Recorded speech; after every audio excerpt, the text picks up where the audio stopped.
Big Boss season 7 இன் title winner யார் அப்படின்னு சொல்லிட்டு பிக் பாஸ் க்ளூ கொடுத்துட்டாரு. அது வந்து ஒரு ஓப்பன் க்ளூ தான்.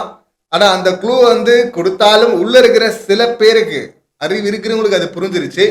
உள்ள சில தற்குறிகளுக்கு புரியல. மற்றவர்களை பார்த்து முட்டாள்கள் அவங்க சொல்லிட்டு இருப்பாங்க. அவங்களின் உருட்டுகள் தான் முட்டாள்களா இருக்கிறாங்க. அந்த உருட்டுகள் பார்த்தீங்கன்னா இன்னும் உருட்டி கொண்டிருக்கிறார்கள். அதாவது அர்ச்சனாக்கு ரெட் கார்பெட் விரிக்க சொல்லி டாஸ்க் கொடுத்திருக்காரு பிக் பாஸ். இது வந்து ஃபேன் ஜோன் கொஸ்டின் கேட்டு யாருக்கு அப்படின்னு சொல்லிட்டு ஃபேன்ஸ் சொன்னது ரெட் கார்பெட். இன்விசிபிள் யாருக்கு வந்துச்சு? மாயாவுக்கு வந்துச்சு. இன்விசிபிள்னா அங்க இருக்கவே தேவையில்லை, நீ வெளியே வந்துடலாம் அப்படிங்கிறது தான். அதுக்கு பாத்தீங்கன்னா உருட்டுகள்லாம் உருட்டுனது என்ன? ஃபேன் சப்போர்ட் பாத்தீங்கன்னா இங்க மாயாவுக்கு தான் இருக்கு. அது அவங்க கொடுத்தா பாத்தீங்கன்னா பயங்கர என்டர்டைன்மெண்டா மாத்துவாங்க அப்படின்னு சொல்லிட்டு ஃபேன்ஸ் நம்புறாங்க அப்படின்லாம் ஒட்டிட்டு இருந்தாங்கல்ல. அப்படிலாம் இல்ல. இன்விசிபிள்னா யார் வெளியே போலாம், யார் சும்மா இருக்கலாம், இருக்கவே தேவையில்லை அப்படிங்கிறது தான். அது மாயாவுக்கு கொடுத்தாங்க. ஸோ அந்த வகையில அது நெகட்டிவ் கேரக்டர். இப்ப ரெட் கார்பெட் கொடுத்தது ஃபேன்ஸ் கொடுத்தாங்க. சீசன் 1ல பஞ்சாயத்து வந்துச்சுல்ல, ஜூலி வெர்சஸ் ஓவியா அப்படின்னு சொல்லிட்டு. அந்த பஞ்சாயத்தை கொடுத்தது பார்த்தீங்கன்னா பிக் பாஸ், ஃபேன்ஸ் கிடையாது. ஸோ இப்ப கிளியரா அவங்க சொல்லிட்டாரு பிக் பாஸ் வந்து அர்ச்சனா தான் டைட்டில் வின்னர் அப்படின்னு சொல்லிட்டு. இது சில பேருக்கு புரிஞ்சிருச்சு, புலம்பிட்டு இருக்கிறாங்க. வன்ம மாதாக்கெல்லாம் பாத்தீங்கன்னா ஃபேஸ்ல வந்து எட்டி பார்க்கணும்ல, அந்த வன்மம் அப்படிதான் எட்டி பாக்குது. அங்க இதை எப்படி டேமேஜ் பண்ணலாம் அப்படின்னு சொல்லிட்டு சில தற்குறிகள் ட்ரை பண்ணுவாங்க. அவங்க வேற ஏதோ காமெடி அப்படின்னு நினைச்சுக்கிட்டு சிரிச்சுக்கிட்டு இருக்கிறாங்க. அவங்க சிரிக்கட்டும். அதுவும் அந்த ரெட் கார்பெட் கொடுத்த விதம் இருக்குல்ல, அது ரொம்ப சூப்பரா இருந்தது. கிரியேட்டிவ் டீம், உங்களுக்கு பாராட்டுக்கள் பா. இப்பதான்பா நீங்க சிறப்பா சம்பவம் பண்றீங்க அப்படின்னு தான் எனக்கு சொல்ல தோணுது. ஏன்னா யூஸ்வலா ரெட் கார்பெட் அப்படின்னா பெருசா நீளமா கொடுப்பாங்க. இந்த முறை பாத்தீங்கன்னா 2 துண்டா கொடுத்துருக்காங்க. அது ரெட் கார்டை ஞாபகப்படுத்துற மாதிரி கொடுத்துருக்காங்க. ரொம்ப சூப்பரா இருக்கு.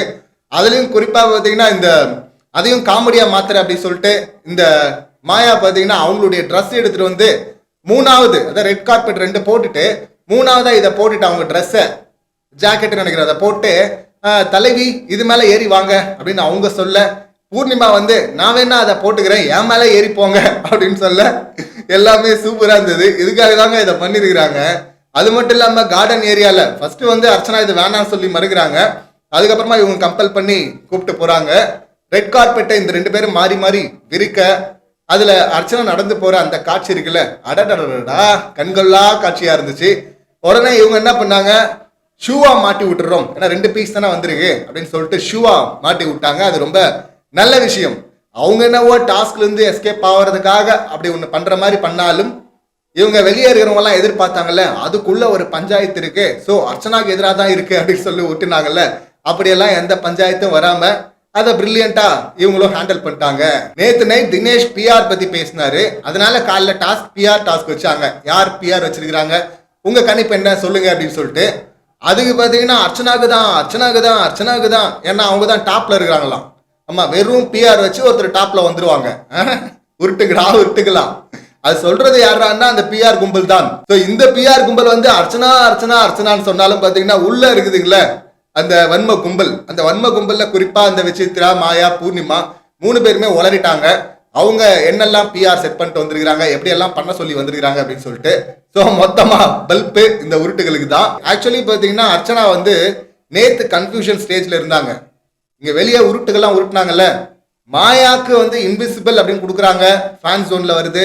அப்புறம் வந்து செந்தமிழ்ல பேச சொல்லி ஃபேன் ஜோன்ல வருது. அப்பன்னா வந்து மாயாக்கு தான் ஃபேன் ஃபாலோவிங் அதிகமா இருக்கு போல இருக்கு அப்படின்னு உருட்டுனாங்கல்ல. அதே தாட் வந்து அவங்களுக்கும் லேசா வந்துருச்சு, ஒரு வேலை இருக்குமோ அப்படின்னு சொல்லிட்டு. ஐயோ நீ அப்படியெல்லாம் யோசிக்க கூடாதுமா அப்படின்னு சொல்லிட்டு நம்ம நினைச்சிட்டே இருந்தோம். அந்த தாட் வந்துருச்சுன்னா என்ன பண்ணுவாங்க, பேசாம பணப்பெட்டி எடுத்துட்டு கிளம்பலாம் அப்படின்னு கூட நினைப்பாங்கல்ல. எங்க ட்விஸ்ட் அடிச்சிருவாங்களோ அப்படின்னு சொல்லிட்டு யோசிச்சுட்டு இருந்தோம். பிக் பாஸ் டீமும் இதை பார்த்துருப்பாங்க. ஆக்சுவலி பார்த்தீங்கன்னா ரொம்ப முன்னாடி வைக்க வேண்டியதுதான் இந்த ரெட் கார்பெட். ஆனா அப்ப வைக்கல. ஏன் வைக்கல அப்படின்னு சொல்லிட்டு கேள்வி கேட்டாங்க. ஆடியன்ஸ் வந்து சொல்லிட்டாங்க அர்ச்சனாக்கு தான் அப்படின்னு. ஆனா வைக்கல அப்படின்றதும் பாத்தீங்கன்னா வெளியே ட்விட்டர்ல நிறைய பேசிட்டு இருந்தாங்க அதை பத்தி. இது வந்து பார்ஷியாலிட்டி காட்டுறாங்க அப்படின்னு சொல்லிட்டு. பார்ஷியாலிட்டி காட்டுறதுக்காக இல்ல, last save the best for last அப்படின்னு அப்படி வைக்கலாம் அப்படின்னு தான் வெயிட் பண்ணிட்டு இருந்திருக்காங்க. அதுவும் குறிப்பா அர்ச்சனா இந்த மாதிரி ஒரு விஷயம் சொன்னாங்கல்ல, ஒருவேளை மாயாவுக்கு தான் சப்போர்ட் இருக்குமோ அப்படின்னு சொல்லிட்டு. ஐயோ தாயே, தயவு செய்து தாயே நீ அந்த மாதிரி நினைக்காத, நீ பெட்டிலாம் எடுத்துடாத. ஏற்கனவே ஒருத்தனை வெளியே அனுப்புனதுனால பாத்தீங்கன்னா மொத்தமா அடி வாங்கி இருக்கிறோம். இப்ப நீயும் போயிட்டேன்னா மொத்தமா மண்ணள்ளி போட்ட மாதிரி ஆயிடுமா, தயவு செய்துமா வேணாமா, எப்படியாவது ஃபைனல் வரை இருந்துருமா அப்படின்னு சொல்லிட்டு சொல்லாம சொல்றதுக்காக தான், போவாதமா அப்படிங்கிறதுக்காக தான் இந்த ரெட் கார்பெட் அப்படிங்கிற அந்த டாஸ்கை கொடுத்துருக்காங்க. வெளியே இருக்கிற உருட்டுகள்லாம் பாத்தீங்கன்னா அர்ச்சனாவை ஜூலியா சொல்றாங்க அப்படின்னு நினைச்சுக்கிட்டு விட்டத்தை பார்த்து சிரிச்சிட்டு இருக்கிறாங்க. உள்ள இருக்கிற மாயாக்கு இது புரிஞ்சதுனாலதான் மாயா அர்ச்சனா கிட்ட வந்து சொல்லிட்டு இருக்கிறாங்க, நீங்க ஹீரோ நான் வில்லங்க அப்படின்னு சொல்லிட்டு. அவ்வளவுதான், முடிஞ்சு. விட்டத்தை பார்த்து விட்டு விட்டு சிரிச்சிட்டு இருந்தவங்க இப்ப விடாம சிரிக்க போறாங்க. இந்த சம்பவங்களை நீங்க எப்படி பாக்குறீங்க அப்படிங்கிற கருத்தை பதிவு பண்ணுங்க. மீண்டும் அடுத்த வீடியோல சந்திக்கலாம். நன்றி, வணக்கம்.